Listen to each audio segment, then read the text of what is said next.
Hey everyone, welcome back. Today we're going to explore something fascinating about the human mind, the architecture of digital distraction.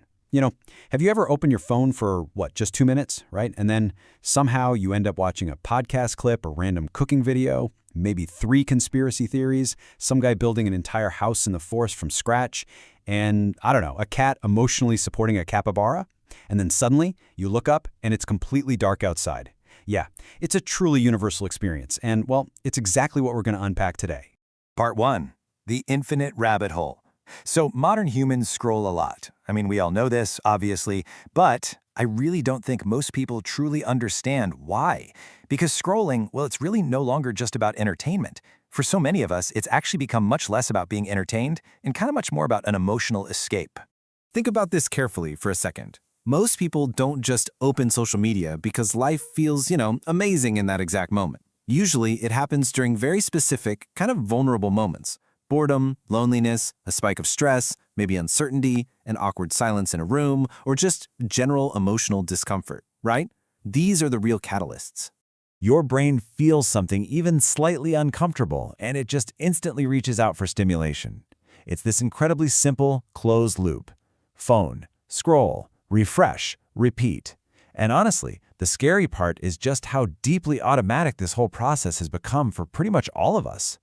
Sometimes we literally unlock our phones without even knowing why we did it.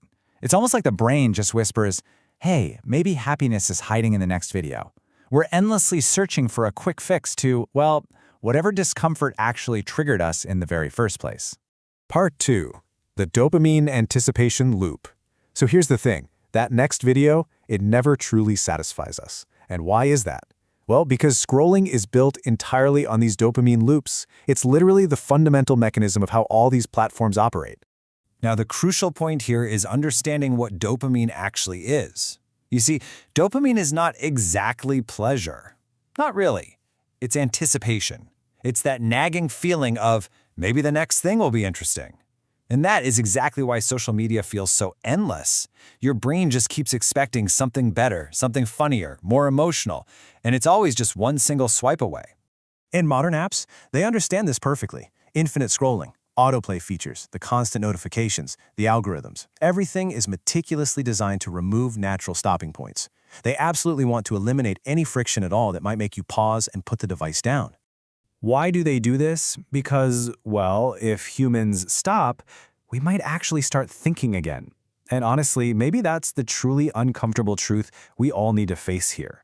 People aren't really addicted to content. We are addicted to distraction from ourselves. It's pretty profound when you really sit with it. Part 3. The loss of stillness. This is where the real-world impact really starts to show itself. Silence just feels uncomfortable now. Stillness feels completely unfamiliar to the modern mind. So naturally, we choose constant stimulation just to avoid the quiet. And over time, something really strange happens. We slowly lose the ability to feel satisfied with slower experiences. A quiet walk suddenly feels boring. Reading a book feels difficult. Deep work, that feels almost painful. Heck, even movies start to feel too slow unless something explodes every 6 seconds, right? We are quite literally losing our tolerance for the natural pace of life. The ultimate result of all this is an incredibly overstimulated nervous system. Modern humans are just mentally exhausted, largely because the brain never truly rests anymore. I mean, even during rest, we consume music while walking, watching videos while eating, scrolling right before sleeping, listening to podcasts while showering. Honestly, if we could somehow scroll during our dreams, some of us probably would. Part 4. The cost of attention. Now, I want to be super clear about something. Technology itself is not evil. It's not. The internet is incredibly powerful. You can learn literally anything now, build entire businesses, connect with people across the globe.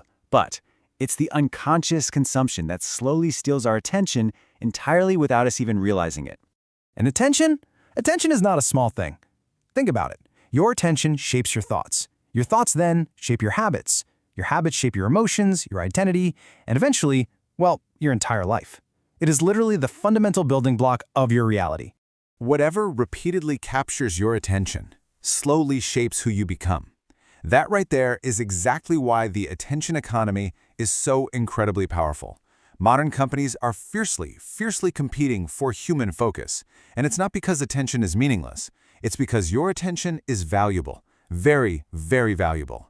And maybe this is exactly why so many people feel so totally disconnected today. We are constantly reacting, but we're rarely actually observing. It's just constant stimulation with very, very little reflection. And ultimately, it just leaves us feeling entirely hollow.